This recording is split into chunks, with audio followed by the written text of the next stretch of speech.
పేర్లు మార్చి పెళ్లి చేయొచ్చా? ఈ మధ్యకాలంలో నేను చాలా కామన్గా ఎదుర్కొంటున్న ప్రశ్న ఇది. అబ్బాయికి వచ్చిన సంబంధం ఒకవేళ అమ్మాయి జాతకంతో సరిపోలేదనుకోండి, వాళ్ళు నెక్స్ట్ అడిగే ప్రశ్న ఏంటో తెలుసా? వాళ్ళిద్దరు పేర్లు మార్చి పెళ్లి చేయొచ్చా? అయితే నా క్వశ్చన్ ఏంటంటే, మీరు పెళ్లి చేయాలని ఫిక్స్ అయినప్పుడు ఇంకా పేర్లు మాత్రం మార్చడం దేనికి?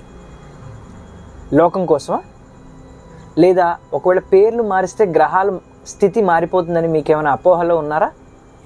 ఒకవేళ అలా అనుకుంటే అది నిజంగా అపోహనే. పేర్లు మారిస్తే గ్రహస్థితి ఎప్పటికీ మారదు, ఇది జ్ఞాపకం పెట్టుకోండి. పేర్లు మారిస్తే గ్రహస్థితి మారిపోతుంది, అనుకూలంగా అయిపోతుంది, పెళ్లి చేయొచ్చు అని అనుకుంటే జపాలు, తపాలు, హోమాలు, యజ్ఞాలు ఎందుకండి? అందరూ గ్రహాలకు అనుకూలంగా పేర్లు పెట్టేసుకుంటే అయిపోతుంది కదా. సో ఇది లాజిక్ లెస్ అండి. దయచేసి ఇటువంటి మాటలు చెప్పి పెళ్ళిళ్ళు చేయించకండి. తర్వాత రెండు ఫ్యామిలీలు ఇబ్బంది పడుతున్నప్పుడు నాకేం సంబంధం లేదు అన్నట్టుగా మీరు కూర్చోకండి. తీసుకుంటే పూర్తిగా బాధ్యత తీసుకోండి. యాజ్ అన్ ఆస్ట్రాలజర్ మనం ఏం చేయాలంటే రెండు కుటుంబాలకి బాధ్యత తీసుకోగలగాలి. ఇద్దరు మనుషులు కలవట్లేదండి, రెండు జాతకాలు కలపడం అంటే రెండు కుటుంబాలని కలిపినట్లు లెక్క. ఇది దృష్టిలో పెట్టుకొని మ్యాచ్ చేయండి దయచేసి.